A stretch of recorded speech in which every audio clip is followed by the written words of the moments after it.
Are you struggling with hair loss or advanced baldness? You're not alone. And today, we're going to show you a real solution. Hi అందరికీ నమస్కారం అండి.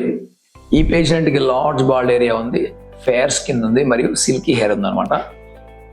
ఇటువంటి పేషెంట్లకి మామూలుగా మనం transplantation చేయాలంటే చాలా ప్రెసైజ్గా ప్లాన్ చేయాల్సి ఉంటుంది. బ్యాలెన్స్ అండ్ ఎథికల్ అప్రోచ్ ద్వారా చేయాలి. ఎందుకంటే ఫెయిర్ స్కిన్ ఉన్నప్పుడు మనకు ఎక్కువ నెంబర్ ఆఫ్ గ్రాఫ్ట్స్ అవసరం పడతాయి. అలాగే సిల్కీ హెయిర్ ఉన్నప్పుడు కూడా ఎక్కువ నెంబర్ ఆఫ్ గ్రాఫ్ట్స్ మనకు కావాలి. ఈ రెండు ఉన్నప్పుడు మనకి ఏం చేయాల్సి వస్తుంది అంటే డెన్సిటీ ఎక్కువ ఇంప్లాంట్ చేయకపోతే మనకు సరిగా పేషెంట్ రిజల్ట్స్ రాదు.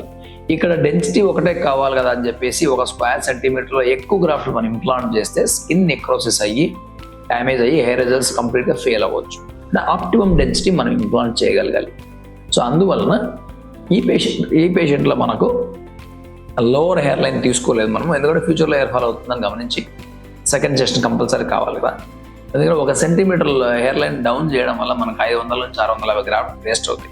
మీరు ఇక్కడ గమనిస్తే ఆయన ఏజ్కి ఏ విధంగా మ్యాచ్ అవుతుందో ఆ విధంగా హెయిర్ లైన్ తీసుకోవడం జరిగింది. అలాగే మంచి యాంగులేషన్స్ అన్ని ఇంప్లాంట్ చేయడం వలన కూడా మంచి క్యామోఫ్లాజ్ వచ్చి డెన్సిటీ బాగుంటుంది.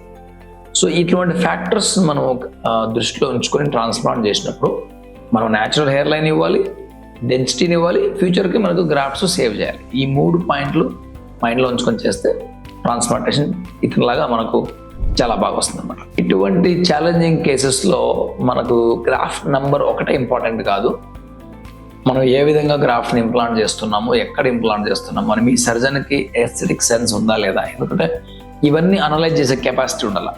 హెయిర్ టెక్స్చర్ ఎలా ఉంది, మరియు స్కిన్ కలర్ ఏంటి, మ్యాచింగ్ కాంట్రాస్ట్ ఎలా ఉంటుంది, అదేవిధంగా ఆయనకి ఫ్యూచర్ ఏ విధంగా హెయిర్ ఫాల్ అవుతుంది. ఎవరో కొంతమంది అడిగారు, నేను షేవ్ చేసుకున్నాను, నాకు హెయిర్ ట్రాన్స్ప్లాంట్ అవుతుందా లేదా, మీరు చెప్పడం లేదని చెప్పి నెగిటివ్ రివ్యూ కూడా ఇచ్చాడు మనకి లాంగ్ బ్యాక్.